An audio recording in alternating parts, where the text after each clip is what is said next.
अस्सलाम वालेकुम बच्चों। आज हम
और आइंदा ऐसी गलती करने से तौबा कर ली।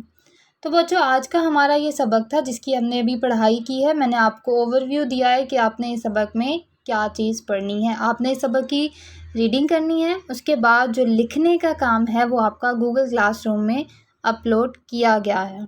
आपने गूगल क्लासरूम से अपना काम देखकर कॉपी पर उतारना है और रीडिंग आपने अपनी बुक से करनी है। अल्लाह हाफिज़।